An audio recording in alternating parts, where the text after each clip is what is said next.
बिस्मिल्लाहिर्रहमानिर्रहीम अस्सलातु वस्सलामु अलैका या ख़ातमुन नबिय्यीन। इस वक्त मैं वादी नीलम की खूबसूरत तरीन झीलों में से एक और मशहूर तरीन झील रत्ती गली बरकातिया झील पे मौजूद हूँ। इस वीडियो के अंदर इंशाअल्लाह मैं मुकम्मल तौर पर इस झील के मुतालिक इन्फॉर्मेशन देने की कोशिश करूँगा। इस झील का एल्टीट्यूड कितना है, इस झील तक पहुँचने के लिए आप कौन सा ट्रैक, उसका रास्ता कितना है, आप कितनी देर में इस झील पे पहुंच सकते हैं, इस झील के अलावा यहाँ पे अतराफ़ में क्या क्या ऑप्शन हैं। So let's start. रत्ती गली झील approximately 13,000 feet above sea level है। ये पाकिस्तानी ज़ेर निज़ाम कश्मीर के ज़िला वादी नीलम के इलाके दवारियाँ से इसका रास्ता जाता है और मेनली ये भी दवारियाँ में कहलाती है। इसका मुकम्मल नाम रत्ती गली बरकातिया झील है। उसका रीज़न ये है कि हमारे वादी नीलम में एक बहुत बड़ी बुज़ुर्ग हस्ती, एक अल्लाह के वली और हज़ारों लोगों को इस्लाम का पैगाम, हज़ारों नहीं बल्कि लाखों लोगों को इस्लाम का पैगाम पहुंचाने वाले सूफ़ी बरकतुल्लाह झागवी अलैहि रहमा गुज़रे हैं। यहीं पे एक इलाका है, हम उसको सालकाबाद कहते हैं। उनके वालिद साहब जो बुज़ुर्गवार थे, उनका नाम था मौलाना हबीबुल्लाह झागवी अलैहि रहमा। वो झाग शरीफ से लवात से बिलोंग करते थे, वो गुज़रे हैं। उनके नाम से मौसूम इस झील का नाम है रत्ती गली बरकातिया झील। और ये गवर्नमेंट के से ऑफिशियल नोटिफिकेशन है कि जो रोड रत्ती गली की तरफ आती है उसका नाम भी रत्ती गली बरकातिया रोड है। ये तो हो गया इसके नाम के हवाले से। और इसका नोटिफिकेशन भी मैं इंशाल्लाह इस वीडियो के डिस्क्रिप्शन में भी ऐड कर दूँगा, इस वीडियो में भी ऐड कर देता हूँ। अब आते हैं इस चीज़ की तरफ कि इस झील तक पहुँचने के लिए आप झील तक कैसे पहुँच सकते हैं। तो सबसे पहले तो आपको पाकिस्तानी ज़ेर निज़ाम कश्मीर का जो कैपिटल है मुज़फ़्फ़राबाद, वहाँ पहुँचना पड़ेगा, क्योंकि वादी नीलम का वाहिद रास्ता वहीं से जाता है। It takes you around 3.5 to 4 hours to reach Muzaffarabad from Islamabad. आप सबसे पहले मुज़फ़्फ़राबाद पहुँचेंगे और मुज़फ़्फ़राबाद से आप नीलम वैली रोड के ऊपर चढ़ते हैं। अब आगे पीछे जो भी लिंक रोड्स वगैरह जाती हैं आप उन पर बिल्कुल ना जाएँ।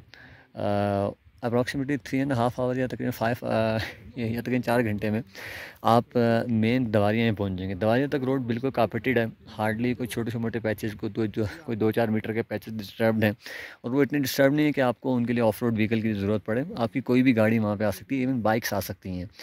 जब आप दवारियाँ पहुँच जाएँ तो दवारियाँ में मेन जो ब्रिज है, जहाँ से आप, बहुत बड़ा बोर्ड लगा हुआ है, मैं उसकी वीडियो अटैच कर लेता हूँ इसमें।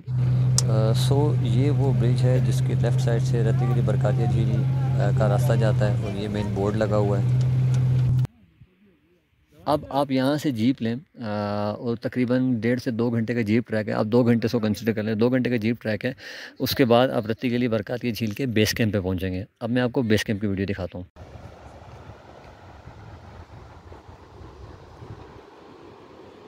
ये था बेस कैंप। अब बेस कैंप से आगे तकरीबन इसकी ट्रैकिंग है, क्योंकि उससे आगे गाड़ियाँ, बाइक्स वगैरह कुछ भी अलाउड नहीं है। ये हम लोकल्स ने इस चीज़ को बड़ा सख्ती से इसको पाबंद किया हुआ है और लोकल्स भी इसके ऊपर मुकम्मल तौर पर अमल करते हैं। कोई गाड़ी, बाइक, कोई भी मतलब इंडियन व्हीकल यहाँ पे नहीं आ सकती।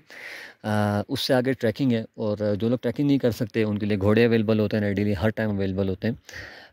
तकरीबन मैक्सिमम आधे घंटे की ट्रैकिंग है और बहुत ज़्यादा कोई मुश्किल नहीं है, और बहुत ज़्यादा इंक्लाइन नहीं है। आधे घंटे की आप ट्रैकिंग करके इस वादी नीलम की खूबसूरत तरीन झीलों में से एक हमारी प्यारी रत्ती गली बरकातिया झील पहुंच सकते हैं। और यहाँ पहुंच के इंसान जो भी थकावट हो, जो भी सफ़र की थकावट हो, यकीन करें वो भूल जाता है। आप यहाँ पहुँचे, आपको घोड़े भी मिल जाते हैं, रेडीली अवेलेबल होते हैं। अगर आप ओवरनाइट स्टे करना चाहते हैं तो लेक के ऊपर कैंपिंग बिल्कुल भी अलाउड नहीं है, हम लोग बिल्कुल नहीं करने देते। उसका रीज़न ये है कि फिर यहाँ पे भी एक कैंप विलेज बन जाएगा, हम वो नहीं होने देंगे इंशाल्लाह। तो आप यहाँ पे आके रत्ती गली बेस कैंप पे आके स्टे कर सकते हैं।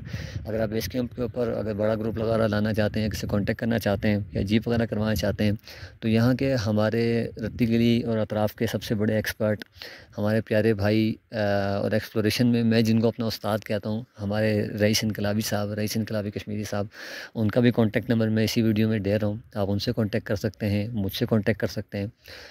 एक चीज़ और जो बहुत इंटरेस्टिंग है वो ये है कि रत्ती गली जो झील है, लोग समझते हैं सिर्फ एक झील है, जबकि इस झील के अतराफ़ में तकरीबन 26 के करीब झीलें मौजूद हैं। और मैं उनमें से सिर्फ चंद के नाम आपको बताता हूँ। रत्ती गली तो है, रत्ती गली स्मॉल है, हंसराज है, राम चकोर है, काला सर है, मून है, काला सर 2 है, काला सर 3 है। ये सारी झीलें इसी के अतराफ़ में मौजूद हैं। तो अगर आप कुछ वक्त रख के आएँ, 3-4 दिन करें, तो ये आप ये सारी झीलें भी कर सकते हैं। और उसके अलावा यहाँ से रत्ती गली से दूधी पत्थर जो नारान में है, कश्मीर से नारान तक पूरा ट्रैक जाता है। और अल्हम्दुलिल्लाह हमारी टीम हर साल वो ट्रैक करवाती है, जुलाई में भी, अगस्त में भी, और उसके बाद भी वो ट्रैक करवाती है। इंशाल्लाह इस साल भी हमारा 17 अगस्त का प्रोग्राम है, और हम लोग इंशाल्लाह वो ट्रैक करवा रहे हैं। ये बेसिकली कमर्शियल वीडियो नहीं है, लेकिन मतलब बहुत से लोग ज़ाहिर है इस ट्रैक के ऊपर वो है कि हर कोई अगर जो इस ट्रैक से वाकिफ़ ना हो तो इतने आराम से जा नहीं सकता। तो हम as a guide, as a lead करेंगे इंशाल्लाह इस ग्रुप को। जो लोग आना चाहते हैं मोस्ट वेलकम, हमारे साथ नहीं जाना चाहते आप ख़ुद भी बेशक इस ट्रैक को करें, मोस्ट वेलकम, लेकिन आइए ज़रूर। एक क्वेश्चन अक्सर सुनने में आया है, बहुत से लोग हमसे पूछते हैं कि रत्ती गली को रत्ती गली क्यों कहते हैं? तो हमारी पहाड़ी कश्मीरी ज़ुबान में रत्ती कहते हैं या रत्ता कलर कहते हैं रेड को, ठीक है? और गली कहते हैं पहाड़ की इस तरह की जो ढलवान होती है इसके आगे कोई दरख्त नहीं होता और क्लियर व्यू होता है, हम उसको गली कहते हैं। तो रत्ती गली इसके समझ लें झील है, वैसे हम लोग लोकल ज़बान में इसको सर कहते हैं झील को। रत्ती गली के अतराफ़ में ये बहुत खूबसूरत से पिंक फ्लावर्स हैं जो अभी ब्लूम होना शुरू हो गए हैं, और आहिस्ता आहिस्ता इनका कलर मज़ीद डार्क हो जाएगा। एक वक्त आता है कि इसके साइड के ऊपर आपको पहाड़ से पूरा पहाड़ रेडिश नज़र आता है, तो उस निस्बत से इसका नाम है रत्ती गली सर, यानी रत्ती गली झील। और मुकम्मल नाम रत्ती गली बरकातिया झील है।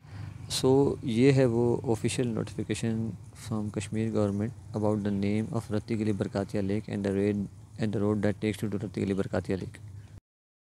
यहाँ पे मैं एंड में से 2 बातें आपको स्पेशली करना चाहूँगा, 3 बातें। सबसे पहली चीज़ तो ये है कि यहाँ पे आके प्लीज़ लिटरिंग ना करें। हम इस चीज़ को बहुत ज़्यादा महसूस करते हैं कि कोई भी हमारे कश्मीर में आके कचरा वगैरह डाले। आपको पता है जो मिनिमम से मिनिमम प्लास्टिक को डिकम्पोज़ होने के लिए टाइम चाहिए होता है 350 साल होते हैं। आप ख़ुद सोचें कि वो एक प्लास्टिक की थैली 350 साल में जाके डिकम्पोज़ होगी। तो ख़ुद सोचें प्लास्टिक बॉटल्स या दीगर जो चीज़ें होती हैं उनको कितना टाइम लगेगा।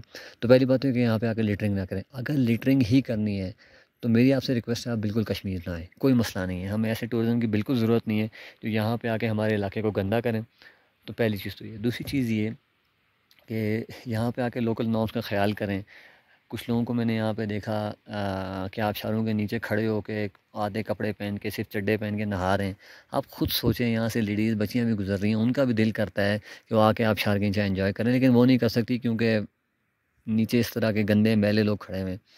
और तीसरी चीज़ ये कि आखिर में हमेशा की तरह वही बात करूँगा कि फील फ्री टू कॉन्टैक्ट और comment if you have any Curie और about anything or any place of Kashmir. I will help you voluntarily whatever maximum I can. Or last and most important, Kashmir welcomes you. Kashmiris welcome you. And Irfan Kashmiri welcomes you. See you in Kashmir. Take care. Allah Hafiz.